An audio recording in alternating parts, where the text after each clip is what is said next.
Okay, तो हमारा next question जो है, the angular speed of a motor wheel is increased from 1200 RPM to 3120 RPM in 16 seconds. What is the angular acceleration assuming the acceleration to be uniform? And how many revolutions does the wheel make during this time? जैसे कि पिछले question में हम लोगों ने देखा था, constant torque की बात की गई थी, जिससे हमें ये हिंट मिला था कि द एक्सेलरेशन वाज कांस्टेंट। ठीक यहाँ पे वो डायरेक्टली बोल दिया गया कि एक्सेलरेशन इज यूनिफॉर्म। तो एक्सेलरेशन जब यूनिफॉर्म है तो हमें चिंता की कोई बात नहीं है, हम लोग आराम से ये एक्सप्रेशन इस्तेमाल कर सकते हैं। नाउ सबसे पहला क्वेश्चन जो यहाँ पूछा गया है, that is what is the angular acceleration assuming the acceleration to be uniform. Uniform है, मेन क्वेश्चन क्या है, what is the angular acceleration. ये जो एंगुलर एक्सेलरेशन है, इसका सॉल्व करने के लिए ये वाले क्वेश्चन में हम लोगों को कुछ अलग करना पड़ेगा। क्या करना पड़ेगा? अगर हम लोग ये तीनों ही क्वेश्चंस को अगर ध्यान से देखें हम लोग, तो तीनों ही क्वेश्चन में ही हम लोगों को क्या मिल रहा है, इनिशियल वेलोसिटी, फाइनल वेलोसिटी, और यहाँ पे वेलोसिटी का कहीं पे नामो निशान नहीं है, वेलोसिटी यहाँ पे नहीं दिया गया है। तो हम लोग कैसे इसको सॉल्व करें? तो याद करो, हम पिछले टॉपिक में ही तुम लोग को बताए थे कि जब एंगुलर मोशन की बात की जा रही है तो वेलोसिटी यानी एंगुलर वेलोसिटी और एंगुलर फ्रीक्वेंसी दोनों को साथ में इस्तेमाल कर सकते हैं इंटरचेंज करके। यानी कैसे हम लोग करने वाले हैं, देखो सबसे पहली बात, ये जो दिख रहा है ना आरपीएम, इसका मतलब होता है रोटेशन पर मिनट या फिर रेवोल्यूशन पर मिनट। ये जो व्हील की बात की जा रही है यहाँ पे, जनरली जो मोटर व्हील है, ये मत समझना चक्के की बात की जा रही है। चक्का पकड़ सकते हो, कोई इसमें प्रॉब्लम नहीं है, सम में कोई इफेक्ट नहीं करेगा। बट जनरली ये जो व्हील है, ये है फ्लाई व्हील। जब इंजन चलता है, इंजन के अप एंड डाउन मोशन जो पिस्टन करता है, पिस्टन के साथ लगा होता है एक फ्लाई व्हील। वो फ्लाई व्हील गोल गोल घूमता है और उसी के साथ चेन और गियर सिस्टम लगा होता है, और वही गियर ठोक घूमने के साथ साथ पूरा गाड़ी का व्हील घूमता है और गाड़ी भी आगे जाती है। वो फ्लाई व्हील कितना स्पीड में घूम रहा है उसकी बात यहाँ पे की जा रही है। तो अगर ये डेटा को हम लिखें तो सबसे पहले हम यहाँ लिखेंगे इनिशियल फ्रीक्वेंसी। इनिशियल फ्रीक्वेंसी क्या दिया गया है हमें,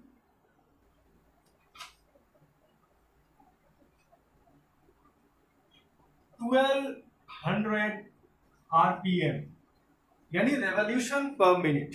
पर मिनट में हमारा कैलकुलेशन नहीं होता है, हर चीज हमारा सेकंड में कैलकुलेट होता है। इसको तो पहले सेकंड में ले आओ। यानी ये जो डेटा दिया गया है ये 60 सेकंड्स के लिए दिया गया है। कैसे इसको कैलकुलेट करेंगे, काफी आसान तरीके से।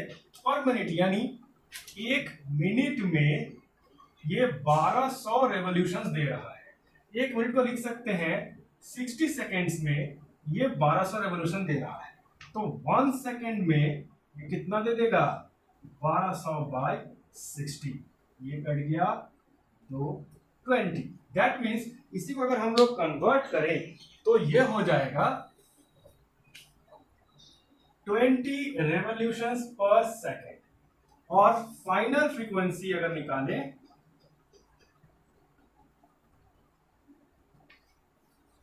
तो ये हो जाएगा 3120 आरपीएम।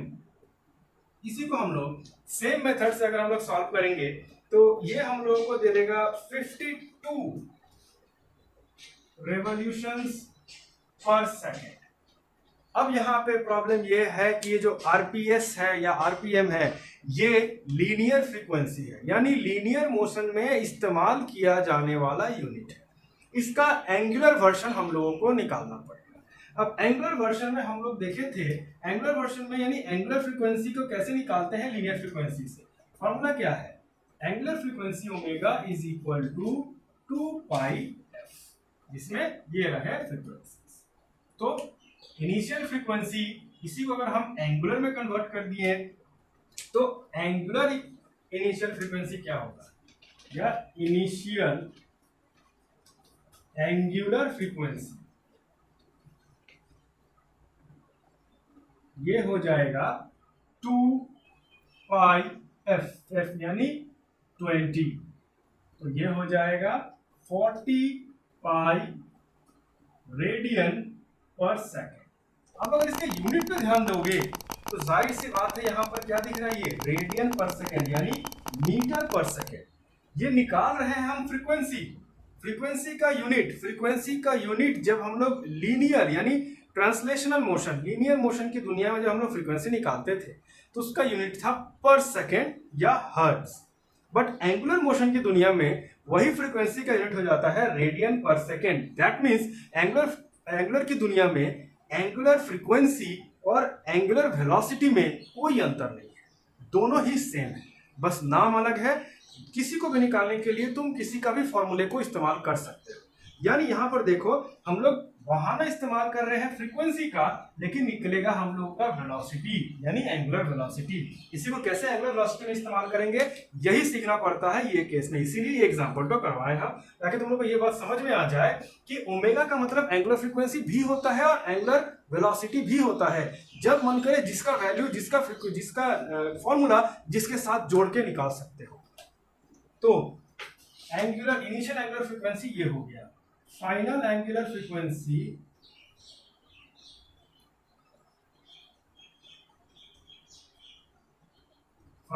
फ्रीक्वेंसी हो जाएगा 2 पाई इंटू 52, यानी इसको हम लोग सॉल्व करेंगे, ये हो जाएगा 104 पाई रेडियन पर सेकेंड। तो दो हम लोगों को फ्रीक्वेंसी एंगुलर फ्रीक्वेंसी भी मिल गया और कह सकते हो दो हम लोगों को एंगुलर वेलोसिटी भी मिल गया। तो जाहिर सी बात है, अब सिंपल सी बात है, एंगुलर एक्सेलरेशन तो आराम से निकल के आ जाएगा। कैसे? लीनियर एक्सेलरेशन का एक फॉर्मूला था हमारे पास।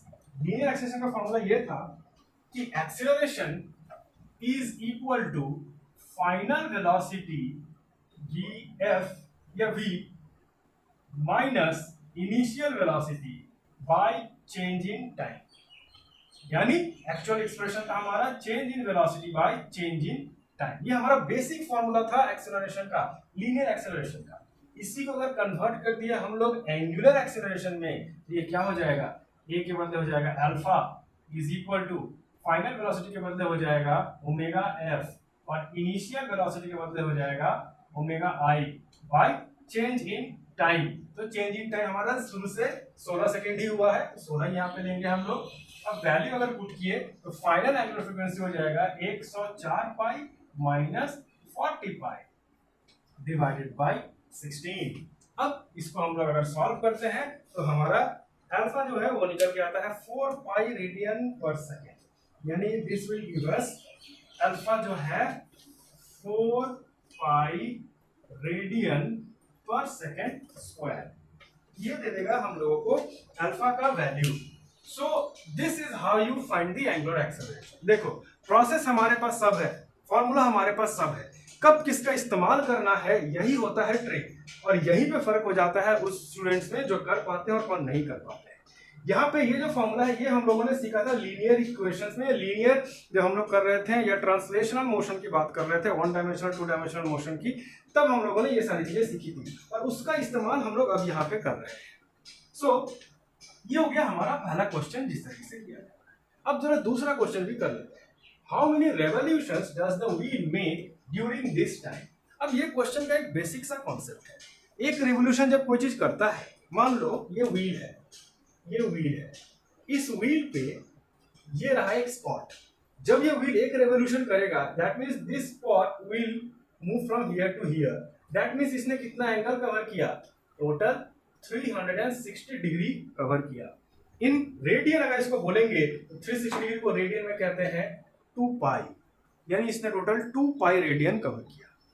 तो अगर ये बोला जाए कि कितना रेवोल्यूशंस ये करता है, कितना बार ये गोल घूमता है, तो सबसे पहले हम लोग को सवाल उठाना पड़ेगा कि उसने कितना एंगल कवर किया, कितने एंगल कवर किया। अगर हम तुम लोग को बोले कि 8 पाई एंगल कवर किया है, तो जाहिर सी बात है 8 पाई एंगल कवर किया है, मतलब 8 पाई में कितना चक्कर लगाया होगा। तो 8 पाई को डिवाइड कर दो 2 पाई से, क्योंकि एक चक्कर में 2 पाई एंगल कवर करता है। तो 8 पाई में जाहिर सी बात है 4 गो रेवोल्यूशंस ये करेगा। सिंपल सा बेसिक सा मैथ है। तो सबसे पहला अभी हमारा चैलेंज है ये निकालना कि इसने टोटल 16 सेकंड में कितने एंगल्स कवर किए। तो चलो उसको निकालते हैं।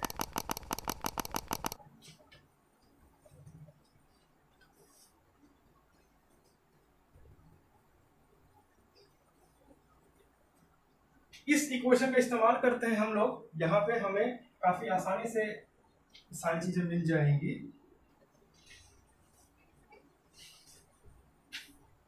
मिटा दिया ये डेटा, तो यहाँ पे हम लोग का जो डेटा था जरूरत पड़ेगा, चलो उसको दोबारा से लिख लेते हैं। ओमेगा इनिशियल हमारा 40 पाई था, 40 पाई रेडियन पर सेकेंड, एंड ओमेगा फाइनल हमारा 104 पाई रेडियन पर सेकेंड। अब हम लोग क्या करेंगे,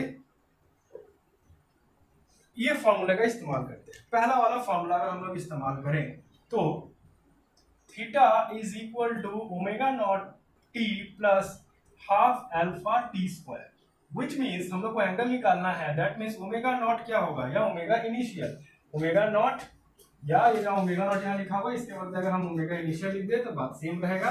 तो ओमेगा इनिशियल हो जाएगा हमारा 40 पाई और टी, यानी कितने टाइम के लिए, 16 सेकेंड्स के, ये हो गया 16 seconds, plus half alpha, alpha यानी एंगुलर एक्सेलरेशन 4 पाई, तो ये हो जाएगा 4 पाई इंटू 16 का स्क्वायर, यानी ये एक सिंपल सा एक्सप्रेशन है। पाई को सॉल्व करने की जरूरत नहीं है, पाई का वैल्यू हम लोग यहाँ पे नहीं लेंगे, पाई को पाई में ही रहने दो, उसी में काम चल जाएगा। तो अगर इसको हम लोग सॉल्व करते हैं तो फाइनली हम लोग को ये मिल के आता है 1152 pi, theta is equal to 1152 pi radians. That means we get this much value 1152 radian. अब हम लोगों को इतना मालूम है कि टोटल एंगल इतना कवर किया गया है।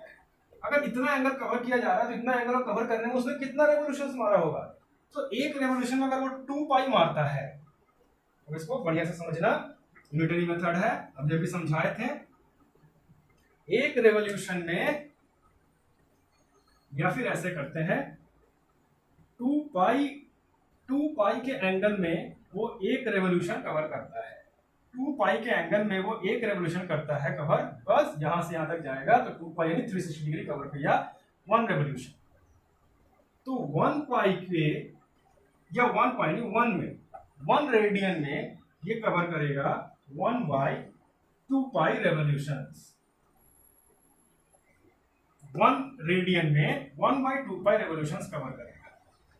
तो 1152 पाई रेडियन में ये 1152 pi by 2 pi revolutions cover करेगा, and this gives us 576 revolutions. That means 576 revolution, and this brings us to our second answer. That means how many revolutions does the wheel make during this time? So the revolution made by the wheel during 60 seconds is 576 revolutions. So this is how you can use your knowledge from previous chapters to solve a numerical. तो याद रखना, एक numerical solve करना बड़ा ही आसान होता है अगर एक प्रैक्टिस आ जाए तो, और ये प्रैक्टिस में हम लोग को हेल्प करता है पिछले चैप्टर्स के सारे कंप्लीट नॉलेज। एक फॉर्मूले को रटना जरूरी नहीं होता है, एक इक्वेशन को या एक क्वेश्चन को रटना जरूरी नहीं होता है, बस उसको समझना जरूरी होता है। बचपन में हम लोग करते थे कि ये फॉर्मूले में, ये वाले क्वेश्चन में ये फॉर्मूला लगा दो, आंसर निकल के आ जाएगा। बट बड़े होने के बाद किसी भी फिजिक्स के न्यूमेरिकल्स को सॉल्व करने के लिए हम लोग ये तुक्का अब नहीं लगा पाएंगे कि चलो सिर्फ फॉर्मूला बता दो, हम फॉर्मूला लगाएंगे निकल के आ जाएगा। बिकॉज हम लोग को इसका मतलब, इसका कॉन्सेप्ट समझना बहुत जरूरी है, क्योंकि अगर कॉन्सेप्ट नहीं समझेंगे तो कौन सा फॉर्मूला कहाँ लगेगा नहीं पता चलेगा, because there are hundreds and hundreds of formula all together in class 11। तो इसीलिए मतलब समझना बहुत जरूरी है। So this is how you can do this सब। देख लो इसको, कोई डाउट है तो बताओ।